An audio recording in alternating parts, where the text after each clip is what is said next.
Welcome, everybody, to the B Word. I'm Steve Lee, the lead of Square Crypto, and I'm here today to moderate a discussion about Bitcoin that will span from what makes it special to its relationship with energy, the community ethos, and the future of Bitcoin. I'm joined by three special guests. The first is Kathy Wood, founder, CEO, and CIO of ARK Invest. Next is Elon Musk, techno king of Tesla and chief engineer of SpaceX. And finally, Jack Dorsey, CEO of Square and CEO of Twitter. So we have a lot to talk about today. So let's get to the talk and get right to it. I'm going to start off by asking each of you a question, which is what's shaped and influenced your views on Bitcoin? And let's start with Kathy. Okay, Steve, thank you.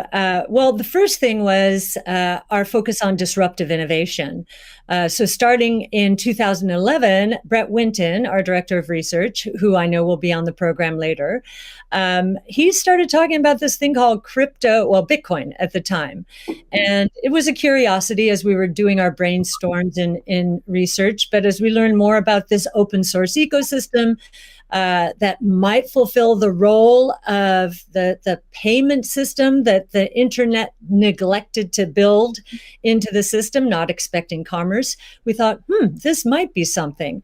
And then I became even more interested when I realized that my economics would come into play as well here. And Art Laffer, my mentor from USC, and a monetary scholar. In 2014, I asked him if he would collaborate on a paper on Bitcoin. And he was a bit of a naysayer at first, but agreed to read the paper. He read the paper, tore it up, and from an economics point of view, really wanted to understand this. And he said, I think you got something here. This is a rules-based monetary system. I've been waiting for this for my entire career. So the combination of disruptive innovation generally, economics on top of that, and the huge misunderstanding out there as to what this is, that was intriguing and launched our research effort. Thank you. Elon, what's influenced your views on Bitcoin? Well, I've thought about money for quite a while, obviously since the PayPal days. And then the companies that preceded that, X.com, which I created, and Confinity, which Peter Thiel, Max Levchin, Luke Howry, and others created. When we combined the companies and made PayPal. So I've been thinking about money for a long time. And really, it's best to think of money as an information system, primarily an information system for labor allocation. For practical purposes, it exists in a series of heterogeneous databases, very different databases in bank mainframes around the world. It moves quite slowly in reality. It may seem to move fast sometimes, and it does with PayPal, which is real time. But the vast majority of the systems out there are batch processing. So the actual reconciliation may take 1 to 5 business days, sometimes longer. And you have the ACH system, which is ancient and still in operation, which allows transfers effectively like a check would be an ACH transfer, but it's not secure. And you've got the credit card systems, which are also not secure. It would be like handing your username and password to a stranger in a restaurant if you buy a meal. So there's definitely an opportunity for something that is better from an information theory standpoint. So and there you can think of it like data on a network. I think is the way to view it.